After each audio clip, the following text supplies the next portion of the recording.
Hi, പ്രോഗ്രാമിന് ഇഷ്ടമായോ? പിന്നെ എന്താ ഇല്ലാത്തെ? നിങ്ങളുടെ നാട്ടിലെ പിള്ളേരില്ലേ? ഞങ്ങൾ പോകുന്ന സ്ഥലങ്ങളിലെ നല്ല പ്രോത്സാഹനമാണ്. പക്ഷെ പെരുന്നിട്ട് ഇപ്പോൾ 2 പാട്ടും അങ്ങനെ ചെയ്യരുത്. പ്രോത്സാഹനം എന്തിന്റെ പറയാ അടിസ്ഥാനമല്ലോ. പ്രോഗ്രാം ഇഷ്ടമായവർക്ക് ഇരിക്കാം. അതുപോലെ തന്നെ പാട്ടിനൊക്കെ അനുസരിച്ചിട്ടൊന്ന് കഴിയില്ല.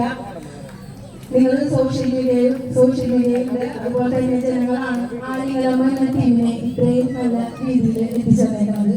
അതിനൊരു പ്രത്യേക നന്ദി പറയുകയാണ്. കഴിഞ്ഞ ദിവസം വനിതാ ദിനത്തിലെ പെരിഞ്ഞന ഗ്രാമപഞ്ചായത്ത് ഞങ്ങൾ ആഘോഷിച്ചിട്ടുണ്ടായിരുന്നു.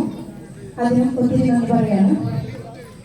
അതുപോലെ തന്നെ എല്ലാവരുടെയും അനുഗ്രഹത്താലും ആശംസകളാലും ഞങ്ങൾക്ക് ഈ വരുന്ന ഏപ്രിൽ 20 ഡൽഹിയിലുള്ള പ്രശസ്തമായിട്ടുള്ള ഗുരുവായൂരപ്പൻ ടെമ്പിളിലേക്ക് പ്രോഗ്രാം അവതരിപ്പിക്കാനുള്ളൊരു ക്ഷണം കിട്ടിയിരിക്കുകയാണ്.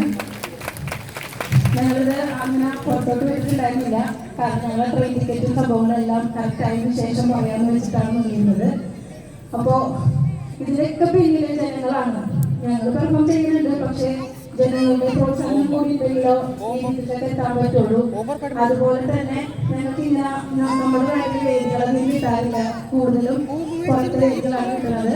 കേരളത്തിൽ തന്നെ ഒരു 12ഓളം ജില്ലകളിൽ ഞങ്ങൾക്ക് പ്രോഗ്രാം അവതരിപ്പിക്കാനായിട്ട് അവസരം കിട്ടി. ഈ ഒരു 2 ജില്ലകളുള്ള വയനാടും കാസർഗോഡും. അപ്പോൾ അതുകൊണ്ട് തന്നെ ഞങ്ങൾ കേരളം മൊത്തം കാര്യങ്ങൾ ഞാൻ പറയാം. ഒരുപാട് പേര് പറയുന്നുണ്ട് ആലിംഗലമ്മയുടെ പേരിലെ പെരുന്നാളുകളുണ്ട്. ഞങ്ങൾക്ക് സന്തോഷമാണ്, എല്ലാവർക്കും സന്തോഷമാണ്. അപ്പൊ ഞങ്ങൾ ടീം മെമ്പേഴ്സ് നമുക്ക് പരിചയപ്പെടുത്താം. അറിയാം ഇതില് ഒരു 75-90% പേർക്ക് ഞങ്ങൾ അറിയാം. എന്നാൽ കൂടി പരിചയപ്പെടുത്തിയാണ്. എൻ്റെ പേര് സിന്ധു മാധവരാജ്, GC കണ്ണൻ. ഞങ്ങൾ 2 പേരുമാണ് ആലിംഗലമ്മ ടീമിലെ ക്യാപ്റ്റന്മാര്. പ്രജിത പരിചയപ്പെടുത്തുമ്പോഴേക്കും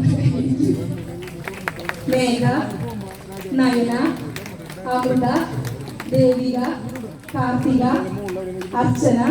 നയന കണ്ണൻ ഞങ്ങളുടെ കൊറിയോഗ്രാഫറാണ്. ആർദ്ര, സൂര്യ, ആർച്ച, വിധു, അക്ഷയ, ശിവാനി, രഞ്ജിത. അതുപോലെ തന്നെ ഞങ്ങളൊരു കൊച്ചു കൃഷ്ണനാണ് സ്വത്തുട്ടൻ. പിന്നെ എൻ്റെ മോളുണ്ട് ഐശ്വര്യ മാധവ്, ദേവിയായിട്ടവിടെ ഒരുക്കിക്കൊണ്ടിരിക്കുകയാണ്. അപ്പോൾ അതുപോലെ തന്നെ ഞങ്ങളുടെ ടീമിൽ ഒരു 22ഓളം പേരുണ്ട്. തുടക്കം മുതൽ കുറവായിരുന്നു, 16 പിന്നെ അതിൽ 22ഓളം പേരായിട്ടുണ്ട്. അതിൽ 3-4 പേർക്ക് മാറി നിൽക്കണം. വൈകാരികളും കാരണം ഇവിടെ ജോലി സംബന്ധമായിട്ട് മാറി നിൽക്കണം. ഇപ്പോൾ ഞങ്ങൾ കളിക്കാൻ പോകുന്ന 18 പേരാണ്.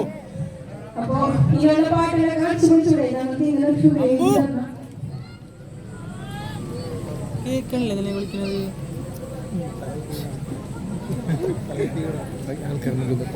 പൂർവ്വ വിദ്യാർത്ഥി സംഗമത്തിന്റെ ഭാഗമായിട്ട്